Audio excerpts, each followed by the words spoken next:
no one cares about you, Chris Pratt Jr. Like, yeah, I don't care if we ever learn your name. Like, you're boring. You're basic.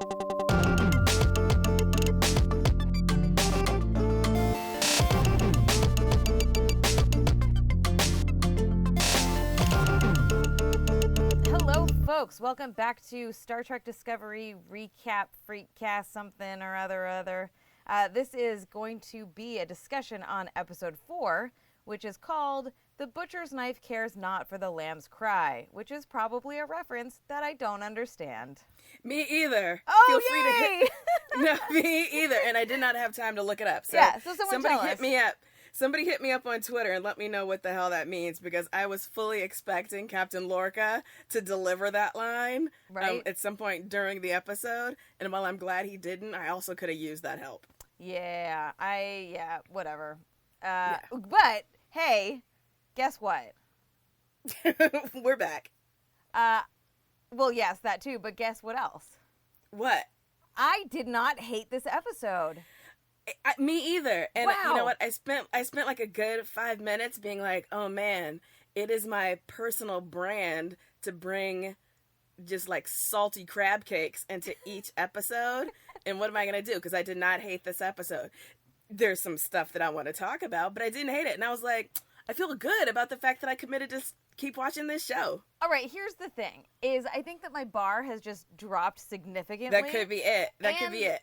And I also just got out of Blade Runner, which I also didn't love, even though everyone else loves it. So I'm just, like, in a whole world. I think that, like, it was, all of the things were set up for me to, like, just lowered my expectations and whatever. So, like, right. But there are some things in here that I think are actually really good. And if the show continues to explore those things and those tensions, I think it'll go in a direction that I can live with. It doesn't mean I'm going to like it, but we'll see. Right. Well, what's going to be interesting is I want to find out what you found not shit in this episode. Versus what I saw as not shit, because it would be great if they were entirely different things. It would be great, and I wouldn't be surprised if that happens. But, okay, let's set it up real quick. So in the last episode, we found out that Lucius Malfoy wants to create an organic propulsion system. You know, we lamented that this was like the like almost jingoistic, like we are at war, everyone needs to do war things. And so we're leading into this episode with, okay, there's this technology that needs to be built. There's this monster that was captured, which theoretically we would, you know, we kind of assumed at the end of the episode that it would be used in some way, like tested on and used as a weapon. So we're opening up with that nonsense. Yeah. All right. So. Yeah. Speaking of Lucius Malfoy, did you love that Burnham got mail at the beginning of this episode and it was almost like a howler? Like Harry Potter, right? Aww, like it kept making noise, and I was like, shout out to Harry Potter. Not really, but I went in loving it. Yeah, I went in loving it. And I have to say, like, as someone who doesn't give a shit about any of these characters, like, when that message popped up and said that it was, you know, the last will and testament of Michelle Yeoh's character, Georgia, I don't know anyone's names. Giorgio, yeah. And that's a problem for me. Yeah, that I don't remember anyone's names. Not the fact that you don't know anyone's names, but when are we going to get to know who these fucking crew members are? Oh, I was like, do you really care? Well, so when that popped up, I was like, and I actually felt an emotion about the show that wasn't like, which I appreciated because, like, you're like, oh, that's brutal. Like, no matter what is in this, which we're going to find out eventually, like, that's going to be really tough for her. And so that set it up in a way where I was feeling a little bit, like, connected to her in some ways that was refreshing. Mm-hmm. I almost hope we don't find out what's into it. I hope it's like a Pulp Fiction thing, like that shining briefcase, and we never know what's in it. Leave us with that mystery. They opened it at the end. Did you not watch the same episode I watched? They opened it, but like, did we get to see what was in it? Did I turn my head away too quick? What was it? No way. How are we doing a podcast and you missed like half the episode? I raced to do the podcast. What was in it? Was it something good? So it's actually really. So you heard the message though, right? Because she's like, I heard the message. You're like a daughter to me and all this stuff. And you're like, blah, blah. It was gut wrenching, right? Because you're like, well, she obviously recorded this before the mutiny happened. So in her mind, in Burnham's mind, she's like, do you still believe this stuff about me? Like, there'll always be doubt there, right? Which, gives her that torturedness that they're going for. But the message was like, I want you to continue discovering things and being curious. Like you're curious, you're an explorer, right? Yeah. So it was. So what was in the box? I almost know what's in the box now. What's in the box? It was a telescope. It was, remember in the first episode they had like she had a telescope in her office or something. I don't know. There's a telescope somewhere. It's just an old school telescope, and it was cute. Yo. Yes. I'm not even lying, Anita. I straight up watched this entire episode to the credits. How did I turn my head I don't know. at precisely the moment where that was revealed, to the point where like I left thinking like, oh wow, we didn't get to see what was in there, and I loved it. Now my whole now you think the episode shit. Now that was the part that you liked. No, but now I'm questioning everything. Oh man, somebody talk me through this at Ebony Aster on Twitter. My world is racked. My world is racked. So you were probably taking notes about how emotional that whole exchange was, and you didn't see it. Whatever. I can't believe you missed that though. Me either. either. Wow. In this episode, we see more of the Klingons, and we see some of the tension. They're being, I'm going to use the word humanized a little bit, even though that doesn't make sense, but you know what I mean. But there's some shit in there that I just, before we like go into it, did you miss this part? Where, oh man, I'm never gonna hear the end of this, and justifiably so. You know I'm gonna forget this after we finish recording anyway. So yeah, but Twitter won't. Nah, it's good. I'm into it. So I don't literally know none of the names of the Klingons, except I don't know. So there's the two characters. There's the new leader dude, and then there's the woman sidekick. Right. So the woman sidekick says, she says, I saw your smile when you picked the meat from her smooth skull. Like, I lost my shit when I was like, oh, so you're basically like cannibals. Like, cool. You're not, you're not coded as savages or anything. Like, no, we're totally off base in that fucking analysis. That shit. Yo, the thing that drove me crazy was when she said, I don't want to be a leader. I just want to follow behind you, dude, and help you be better. That's I was like, whatever. What? Like, I can already tell you're smarter than him. You're probably a better strategist. You seem like you got your finger on the pulse with the rest of the crew on the ship of the House of Takuma. Like, whoever you are, whose name we can't remember, absolutely would be. Yeah, right? But also, there were so many moments where I thought, they're setting these two up to kiss. And I know! Oh, I was just about to say that. Yeah. I'm gonna fall off my couch. Like, Klingon romance, whatever. Unless it's like Next Generation style, you're fighting, it's kind of like high theater. Like, unless someone's getting their ass kicked, I'm not into lovey-dovey Klingon romance. Not into it. Well, and it pisses me off too, because you're like, why can't they just be like working together for the same cause? Right. Like, why does it have to be like this intimate thing? And again, they would not do that if it was a male, like if it was the same gender, right? If those characters were the same gender. So like that shit just annoyed the crap out of me. And then, at the end of the episode where Cole, who looks exactly like Kratos from God of War, like I just couldn't get over the the stripes on the red paint on his face and like skin tone and stuff. Who comes over and basically takes over the ship, and she's like, it was so transparent that she's like, I'm with you, and then you're like, okay, so they're gonna do some shit. But there was some stuff that happened between them. Cole says to the albino Klingon leader dude, Vok. He says words don't win wars, right? And so like. I felt like that was very much in the mantra of the show, right? Which we can come back to when we talk about Lucius and like his fucking warmongering bullshit. But like they were clearly setting it up of like he's kind of gonna come and take over and take he's taking advantage of the generosity and spirit of the leader dude. Oh man, you need cue cards. Your audio cut out for me when you said his name. I do need cue cards. You should see my notes. Wait till we get to Commander Safety, because I don't know her name either. Oh, man. We're the worst. This is absolutely the best prepared, best sound designed Star Trek podcast out there. I hope people realize what they're getting for free, you know? Like, you can't get this anywhere else, people. Yeah, it's real special. So yeah, I thought that this stuff with the Klingons was interesting because it is creating, they're not like a hive mind. There are people who want to do different things. There are different philosophies, different like, you know, practices in terms of how they want to approach a thing. And I, you know, as much as I think the way that they are being framed, and we've talked extensively about this, is a huge problem, I appreciate at least this like a little tiny bit of direction of, I appreciated the expansion of the Klingon kind of visuals and aesthetic and culture in this episode. So we spend more time on the Klingon ships, right, which are like heavily organic, which I dug, you know, like the kind of sinuous lines.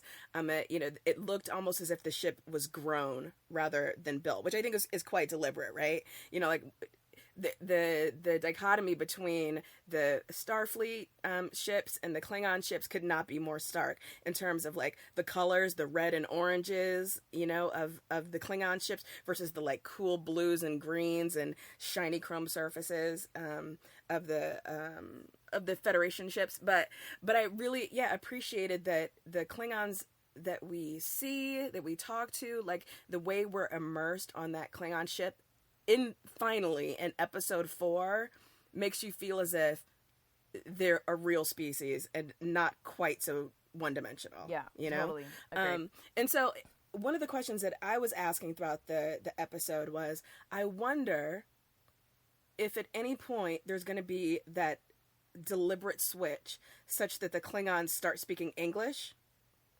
You know, like if they're ever going to move away from the subtitles, because I think it's a very deliberate choice to have everything subtitled with them, right? But normally in situations like this, at some point there's a switch just because it's easier to have them speak English, right? But I wonder if that's ever going to happen.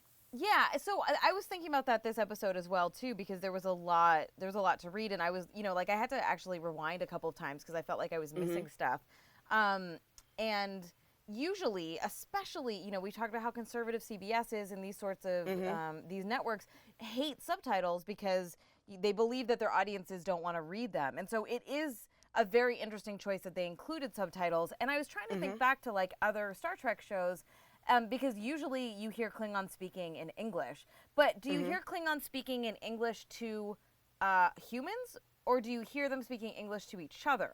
Because, like, they'll probably start speaking English when they communicate.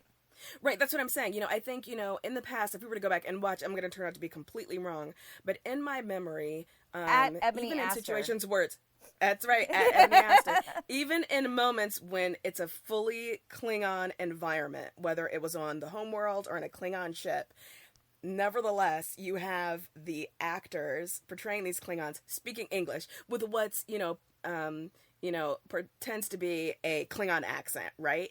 Yeah. But it's nevertheless English. So I just thought it was a very interesting choice we're still not getting that, you know? Yeah. And I don't know. I found it kind of gratifying that they went that way, and I wonder if they're going to continue, because I think it would feel weird now to actually hear them speaking English. Yeah, I don't think that they're going to switch it. I think they made a creative choice, and they're going to stick with it. And I think that's pretty progressive. You know, not to give them too much credit, but I think that's I appreciate that choice, that decision they made. I think it's one of those. Yeah, I'm sorry. Go ahead. Oh, I was going to say, on the podcast last week, you were talking about like some of the Klingon language wasn't subtitled.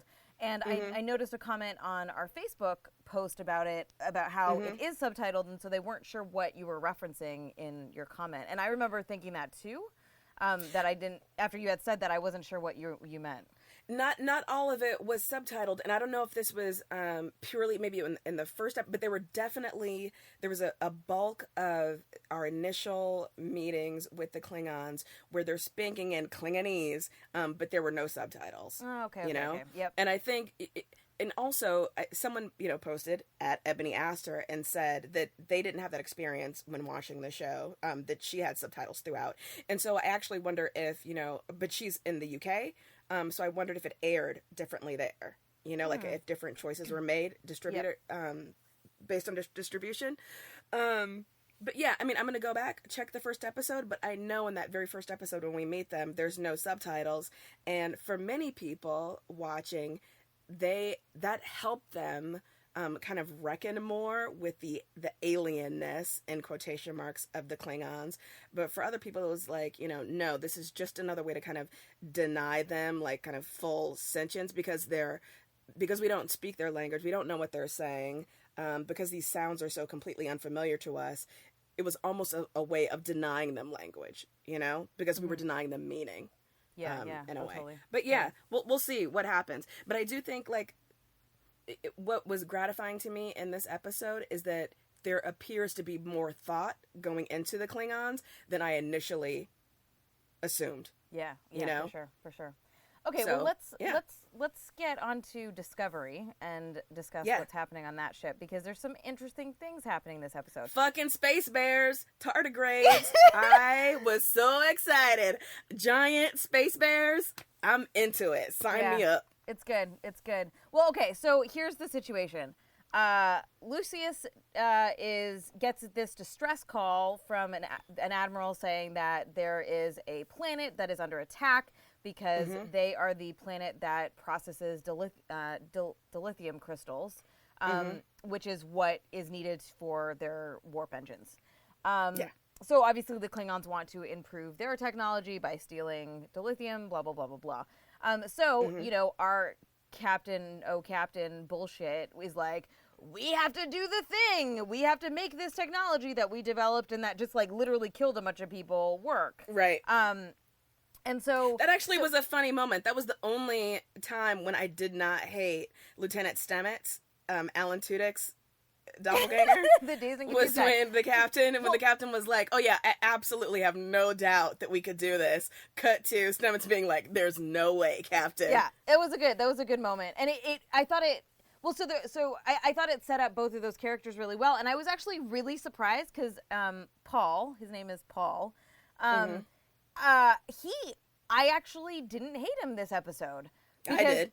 I didn't, and I think that part of it is that they're setting up, for me at least, what's happening here is that, like, I'm hating Malfoy more and more. Like, he is just a piece of work, right? Like, he's everything that I despise in terms of, like, leadership, and you know, he's got some choice lines in this episode about his best line for me was when he said, "I study war, and this is where I come to hone my craft." That's the one that I was remembering. Where I was sitting there rolling, my eyes rolled so far back into my head. Seriously, what in the hell? I study war. So you have this combination of two things happening in this episode. You have Paul trying to figure out how to warp in an hour. Or not warp, sorry, how to use spores to... blip, whatever they called it, yeah. Yeah. And then you have Burnham, who is assigned to this monster, to, like, alien monster bear thing, to weaponize it. So, I thought, like, this whole bullshit of, like, you've got to figure out how to do the science thing that is impossible within 8 hours or all these people are going to die. And when he played that recording to the entire crew, tough. I lost my shit. I was like, you're such a piece of shit. Like, you're such a horrible dude, right? Yeah, like, so manipulative. And yeah, I get why he did it, but good work traumatizing the entire crew. Because if this doesn't work, you've just completely fucked with these people. Yeah, and, like, he's not a nice leader. Like, he's just, you know, they say collision is, at the beginning, they're running a battle test, right? And they're saying collision is imminent, and he says collision is not an option, right? Like, he's not understanding or caring. And I know we disagree about Voyager, but the thing about Janeway that I really liked is that she was able to be a leader while also caring for her crew, right? And understanding that they're, like, out in space and they have there's an emotional tax to what they're doing, where he's the total opposite, right? He says Discovery's not a science ship anymore, it's a warship, right? You know, like, just fuck him, man. Yeah, you know, I watched this episode with my partner, and I was telling him that one of the things that I'm left with so far at the end of each episode is just this sense that I don't know who the crew is, and I think in a very real way, the crew, apart from Lorca, is kind of unimportant to Lorca, except as they are tools to further this grand design of his. But there's really no sense that, like, this is a family, that these people are connected in any way, that this is anything other than a job. It's not, you know, the place where they live their lives and, you know, they have relationships. So we don't get to know very many of them. We're slowly starting to get to know more. But right now, the person that we're spending the most time with, apart from Burnham, is Captain Lorca. And I think, you know, that mirrors kind of his lone wolf understanding of who he is. It would not surprise me to learn that he doesn't know 90% of his crew's name, let alone us as an audience, you know? Because I think, you know, in the way that, like, Kirk and Picard and Janeway, Sisko, like, all of them, you know, Archer, you know, really... Yeah, I mean, we do not acknowledge Enterprise. No. Too late. I've already said it. No, I'm editing it out. But I just, you know, there was a respect that they had for their crews that I don't know that we're gonna see Lorca demonstrating, because again, I think he sees himself as this lone wolf character, and that's, you know, that's disappointing for me, because that's kind of not what I come to Star Trek for. I come for, like, you know, teamwork making the dream work. yeah, for sure. Well, so, and they're also, like, being very, very obvious about comparing Lorca and Burnham through the line where Saru was like, I was going to question your place on the crew. I was wrong to question your place on the crew. You fit perfectly with Captain Lorca. And I was like, my notes literally say, burn. Yeah. But, like, it was this brutal moment where Saru's like, I'm not down with you. Like, I said I respected you. I mean, I said that I think you're a great soldier, or, like, a great commander and smart, but I don't fucking like you're a valuable you. Asset, right? Yeah, and, like, they did not compromise that at all in the episode, and they doubled down on it, and I think that that's really interesting, because Saru's the only other member of the crew that we feel like we have any understanding of. We have any insight into how he behaves and what he thinks, and, like, watching Burnham manipulate him was kind of rough. Yeah. No, I think Saru continues to be my favorite character, week on week. Doug Jones, give it up every week for Doug Jones. But for me, there's this kind of tension in the show, because I feel like there is this real progressive impulse that's constantly being pulled back by this more kind of reactionary tendency.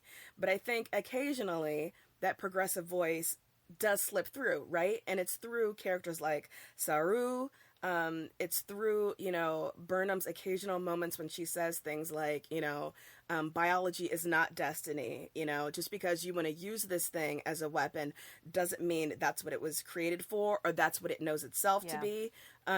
So yeah, like, there are moments when we do find refuge, like, and we do find some, you know, our own thoughts being echoed by these characters. Yeah. But then, you know, like, the CBS voice constantly pulls it back, and it becomes yay war again. And I do think that Burnham is that in this episode. I think that I really liked her and Ripper, the alien beast creature. I thought that Commander Security was, like, it was so... I never liked her character to begin with, and I feel like she's just, you know, I'm here to keep you in line. Who gives a fuck about your creativity? War, weaponize. So you have them having this tension where Burnham is like, but it's a creature that we know nothing about. Like, how dare, like, why are we jumping to these conclusions? That's not what we're about. Like, that's not what Starfleet is about. And then you're like, she gets out the fucking sword and the goddamn, like, she's gonna sedate it, and then, like, gets attacked, and then she's dead. She fucking died. I was like, well, this show is ruthless. I was like, can't have too many people of color. That would be a problem. Gotta kill them off.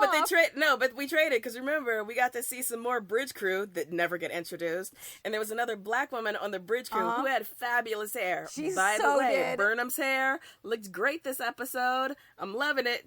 Everyone keeping track. You can put a gold star by this week. Her hair still looks great. Perfect. I'm so glad. I did notice the black woman on the bridge crew, and you're like, can she be a character? Can she like do something? I'm hoping that she is, as opposed to like that random ass white dude back at at the communication station. I was like, no one cares about you, Chris Pratt Jr. Like, yeah. I don't care if we ever learn your name. Like, you're boring. You're basic. And what about the woman that was on the original crew that has the little metal thing for an eyebrow that, like, is just there? We don't know anything about her. Seriously. Like, and I know that woman is happy to collect a check week on week. But if I were her, I'd be like, am I ever going to have a line? Am I ever going to do something other than kind of vaguely react when the ship tilts to the left or to the right? I would like to know who she is. She looks a little bit like Natalie Dormer. I'm into it. Yeah, exactly. I'm just like, oh, they're probably going to do nothing with her either. Or she'll have, like, one of those weird one-off episodes that Geordi always had that were the worst episodes ever. Because he was, like, the most misogynist creep. Whenever there was an episode about Geordi, he was a misogynist creep. You gotta go back. Go into this because they always set him up as like the nice guy in capital letters, right? And that was fucked up. But man, we'll get into it later episodes. All right. So one of the things that I liked what they were doing with Ripper. I like that Burnham was like, let's turn this creature into a supercomputer. How brilliant, right? And you have this exchange between Burnham and Paul that I thought was kind of cute and like is, you know, Paul, I'm being endeared to Paul a little bit because he's like, I feel bad for him. Like, he's in this impossible situation with this warmongering captain. He's like, I literally did not sign up for this. Like, I want to do this right. And so I think that there's like an allyship that him and Burnham are finding in their mutual, like, let's maybe try to respect things a little bit. So they're about to walk in and test out whether, not test out whether, they're about to walk in to the creature's den. And Burnham says, the phaser will only piss it off. And Paul says, think of it as a placebo for my skepticism. And it was just this really, like, it was just cute. Like, it was not a shitty line. Like, there's so much shitty dialogue. And it was just kind of humanizing. It was humanizing for me in terms of this guy that's really annoying. And then did you love it when he talked about how he wanted to talk to his mushrooms? Whatever. I still hate that character. I do too, but that was cute. People listening to the podcast, you can't see, but I'm giving 2 big thumbs up. That guy still irritates me. You mean thumbs down. Thumbs down. Oh my God. Edit that out. Yeah, it's all good. So the other thing that I thought was an interesting place to go is that, like, Ripper's clearly in pain, right? Like, super successful, fascinating that they're able to tap into this creature's brain to, like, map out the entire star system, but also not doing well. And, like, the preview for the next episode alludes to that as well. And so there's clearly going to be tension about how much they can use the creature and, like, what is it abuse at some point, like, which it's starting to seem like it is, right? Yeah. Oh, yeah. I mean, if Doctor Who came into this, he would not be happy with what they're doing to that space bear. He wasn't happy when the human race fucked up with that space whale, and he would definitely have some words for us, which would be great because Captain Lorca needs to hear those words. I'm so excited when we can say when Doctor Who, when she's going to have some words for us. Oh, man, I can't wait for people to listen to my half-baked podcast on Doctor Who. But yeah, I was wondering, like, how they were going to deal with the fact that obviously the use of the enslavement, because that's what it is, you know, the exploitation and abuse and enslavement of the tardigrade for this purpose, like how they were going to deal with the fact that that technology is something that the Federation loses after a certain point. So obviously it either can't keep working or we have to have some sort of, like, you know, crisis of, you know, morality and let the creature go or whatever. But it's not something that they can use forever throughout the series because it doesn't show up any other time. So I think we can look forward to, you know, either Burnham, you know, performing like a prison break with the space bear, or the space bear, please don't let it die because I'm in love with Ripper. But something's got to happen. And then, can we talk about, or not talk about, but at least acknowledge how fucking stupid it was when they saved the planet and the little kid went, who saved us? Oh, God. That's all we need to say about that, because that was garbage. Oh, my God. That was basura. That was terrible. It was so I'll tell you what I want to talk about, though. Wilson Cruz is aging very well. Who? Wilson Cruz, the medical officer.